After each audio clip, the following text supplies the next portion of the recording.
Ben, vraiment, je suis très honoré et je remercie Annelise. Quand j'ai été choisi, j'ai dit waouh, c'est la première fois que je vais faire un discours et vraiment, c'est un honneur pour moi. Je suis très touché.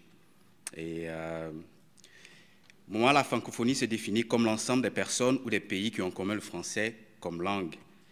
C'est ainsi que de Paris à Dakar, de Montréal à Port-au-Prince, de Kinshasa à Edmonton, la francophonie est non seulement vaste et diverse, mais aussi belle et remarquable. Ma francophonie, c'est le pays où je suis né, le pays d'où je viens, le pays où j'ai grandi. La Côte d'Ivoire est un pays avec plus de 60 langues. Oui, vous avez entendu, 60 langues. Et moi, j'en ai choisi seulement que 60, il y en a plus.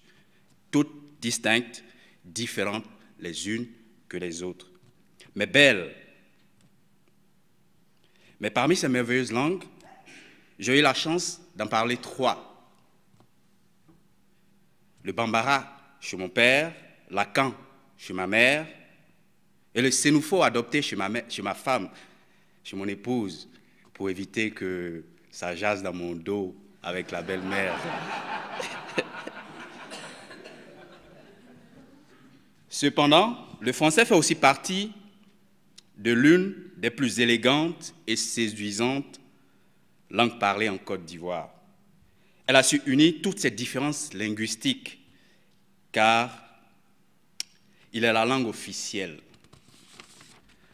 Ma francophonie, c'est aussi le Canada, cette magnifique terre d'accueil où le français est aussi parlé, que ce soit au Québec ou en Ontario, que ce soit dans l'ouest ou dans le nord du Canada, que ce soit des francophones de souche ou d'origine diverses, issus de l'immigration, comme moi, que ce soit par des anglophones ou des allophones, ayant choisi d'apprendre et de vivre en français.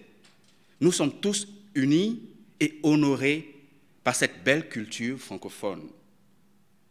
La francophonie a une grande place dans ma vie, car je peux vivre et faire rayonner la langue française autour de moi. C'est pourquoi à la maison, on vit en français. Je parle français avec mes filles.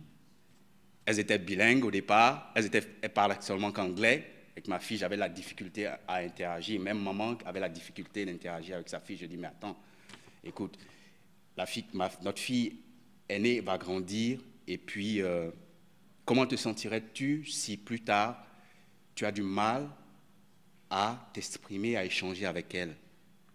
Moi, je ne veux pas ça pour mes enfants. Je veux pouvoir communiquer, je veux pouvoir ressentir leur peine, leur douleur, leur frustration et tenter, un tant soit peu, d'apporter quelque chose pour soulager peut-être leur peine ou leur douleur. Et bien plus, les guider vers leur destinée qu'ils auraient eux-mêmes choisie, mais que ce soit dans la francophonie.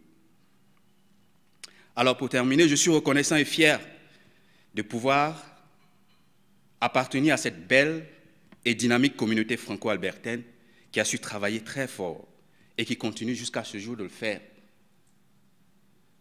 en se battant afin de préserver et de faire évoluer la francophonie sous ses multiples expressions culturelles.